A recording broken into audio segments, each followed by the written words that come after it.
Gente, hoje eu vou estar comentando sobre o livro Matemática e Arte, de Seu Zaleski Filho. É um livro que vai propor reflexões sobre a necessidade de uma aproximação entre a matemática e a arte, principalmente no âmbito escolar. E a gente acaba perpassando e pensando sobre várias discussões que o autor vai levantando à medida que o livro vai avançando. Então ele vai passar por aspectos históricos da matemática, por aspectos históricos da arte. E para fazer a discussão dessa aproximação entre arte e matemática, ele traz o artista Mondrian para dar embasamento e para dar fôlego a essa discussão até o final do livro.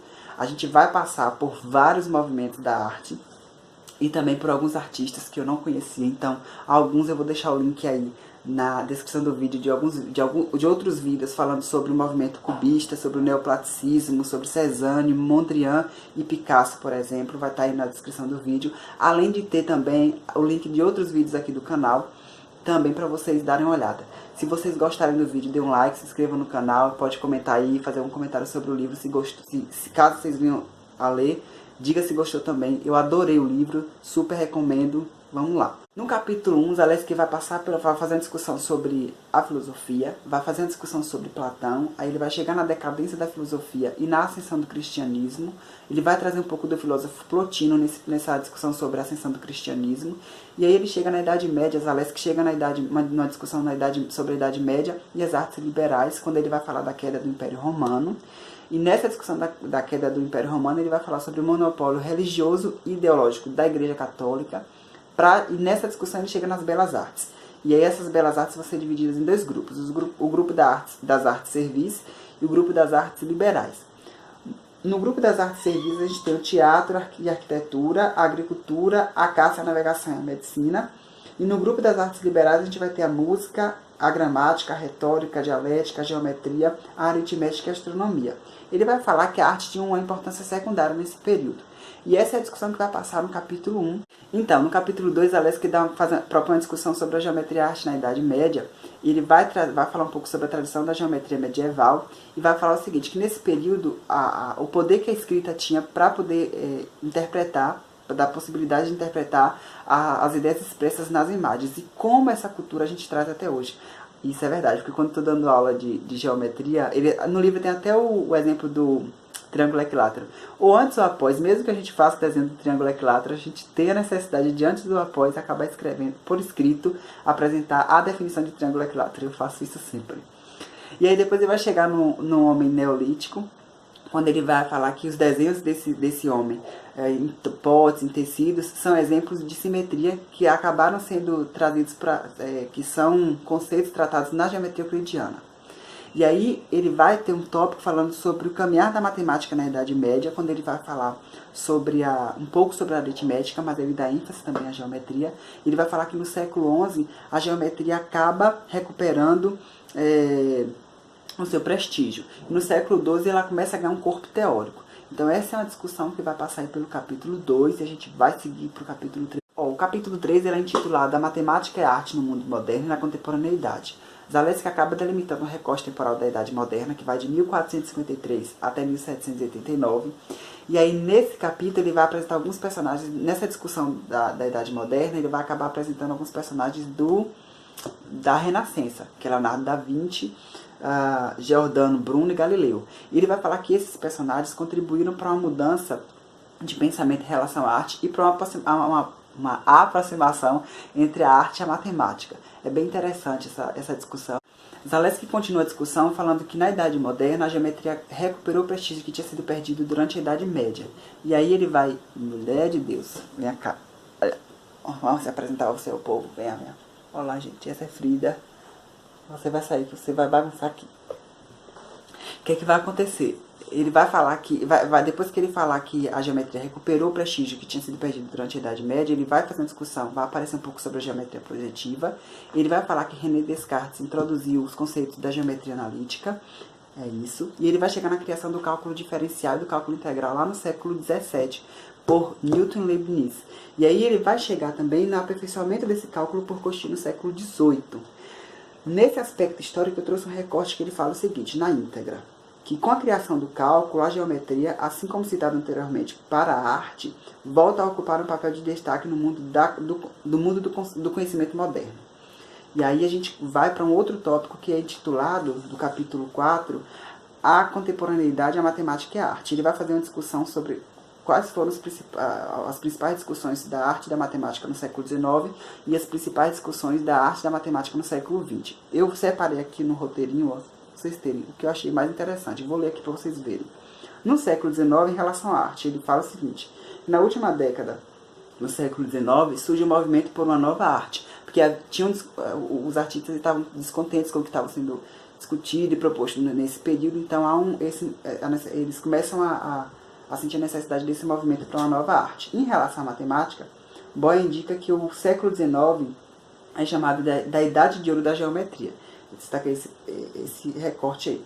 Do século XX, ele vai falar em relação à arte, que para Gombrich, a primeira metade do século XX pode ser chamada de a arte experimental. E em relação à matemática, eu não vou saber falar o nome desse autor.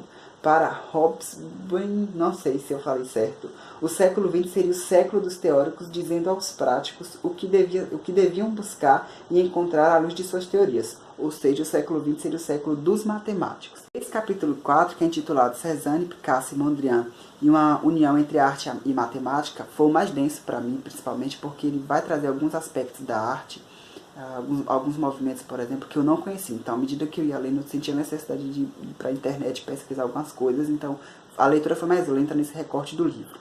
Vai ter um tópico intitulado Cézanne, Cubismo e Mondrian, em que ele vai dizer o seguinte, que Cézanne é conhecido como o pai da pintura moderna. Eu vou tentar colocar no vídeo a imagem de algumas pinturas desses artistas para vocês irem acompanhando, mas nos links que eu deixei tem várias pinturas, é bem legal, nos links dos vídeos sobre esses artistas. Ele vai falar o seguinte, que Cézanne exerceu influência sobre o movimento cubista, encabeçado por Picasso e por Braque. E posteriormente Mondrian acabou sendo influenciado por esses artistas quando ele cria o movimento, lidera o movimento neoplasticismo. Neoplasticismo. O que é que acontece? O autor vai descrever um pouco sobre a história de Picasso nesse capítulo e também vai, fazendo uma pesca aqui, vai falar o seguinte, que os cubistas fornecem a Mondrian uma nova lógica na construção quase arquitetônica e no ritmo espacial dos seus quadros. Tópico nesse capítulo 4 que vai falar só sobre a história de Mondrian. Vai falar sobre a história de vida e também do processo de amadurecimento da sua arte. Quando ele passa a utilizar, vai caminhando até começar a utilizar só formas mais retilíneas, como as linhas horizontais e verticais, que para ele são mais definidas e são mais simples. No recorte da íntegra do livro, diz o seguinte: Mondrian então passou a simplificar as figuras em sua pintura por meio de traços verticais e horizontais mostrados de maneira sutil pela natureza. Deve estar aparecendo algumas imagens das figuras deles. Nesse tópico vai aparecer também, vai falar sobre a criação da revista O Estilo, que foi lá em 1917.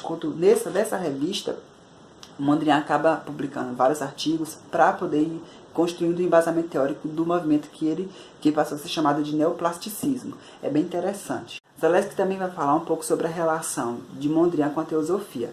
Ele vai dizer que Mondrian esteve ligado à teosofia durante toda a sua vida, que não é possível afirmar, mas tudo indica que Mondrian deve ter sido influenciado pela teosofia, e aí isso também refletiu nas suas obras e tudo mais. O tópico nesse capítulo 4, que é intitulado Estrutura e Forma Abstrata de Mondrian, quando Zaleski vai fazer uma discussão toda encaminhando para a gente refletir sobre a transição de Mondrian até utilizar somente linhas na vertical e na horizontal na construção de suas obras. Tem um recorte que vai falar o seguinte, ó.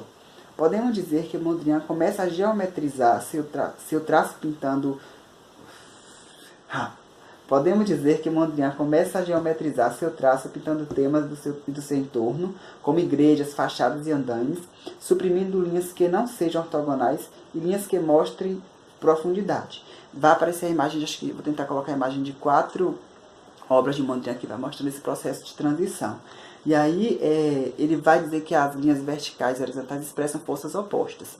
Essa é uma das características das obras de Mondrian. O capítulo 5 ele é intitulado O Neoplasticismo, a nova expressão da arte e da matemática. Como eu vou deixar um vídeo aí específico sobre o neoplasticismo, eu não vou aprofundar. Eu só vou dizer que nesse capítulo o autor acaba discutindo que Mondrian liderou esse movimento. E aí eu vou algumas características desse movimento é o seguinte: da linguagem neoplástica, que o autor fala, que é a purificação das cores, a simplificação das linhas, utilizando linhas na vertical e na horizontal, a eliminação de toda expressão de profundidade e a defesa de ângulo reto. Então essas são características importantes dessa linguagem neoplástica.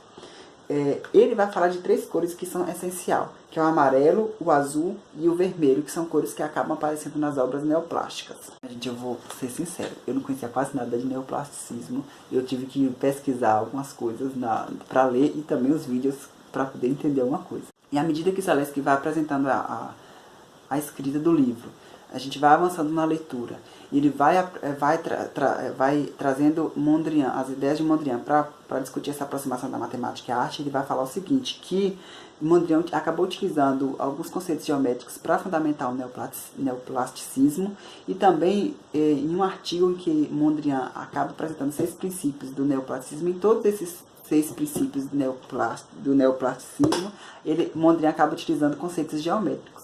O capítulo 12, Zaleski vai passar por uma história do ensino da arte e da matemática. Ele vai trazer, são 3 tópicos, eu não vou aprofundar muito porque é uma discussão bem histórica mesmo. Ele vai um tópico falando sobre os apontamentos da história da matemática no Brasil, um outro tópico falando sobre a matemática escolar no Brasil e um tópico falando sobre o ensino da arte no Brasil. Esse capítulo, apesar de não aprofundar, é bem legal. O último capítulo do livro é intitulado A Arte, a Matemática e Mondrian. Vai ter um tópico falando sobre a arte, a matemática e Mondrian no século XXI, quando Zaleski vai falar um pouco sobre o brasileiro, o matemático brasileiro Celso José da Costa, que acabou descobrindo uma superfície mínima. Eu vou tentar colocar a imagem dessa superfície mínima para vocês verem. E aí, nessa discussão, ele vai falar sobre a matemática visual. Ele vai trazer também um pouco de um artigo de Michel Emer, que é intitulado A Perfeição Visual, Matemática e Arte. Vai aparecer os PCNs. E Zaleski apresenta uma proposta de 4 atividades para a gente desenvolver, no sentido de estar levando para a sala de aula a aproximação entre matemática e arte. Tem essas 4 atividades e finaliza o livro. Eu vou finalizar esse vídeo com 2 recortes da íntegra do livro, que ele fala, que Zaleski escreve o seguinte: o neoplasticismo de Mondrian deve ser visto e mostrado em nossa escola como uma aproximação entre a arte e a matemática.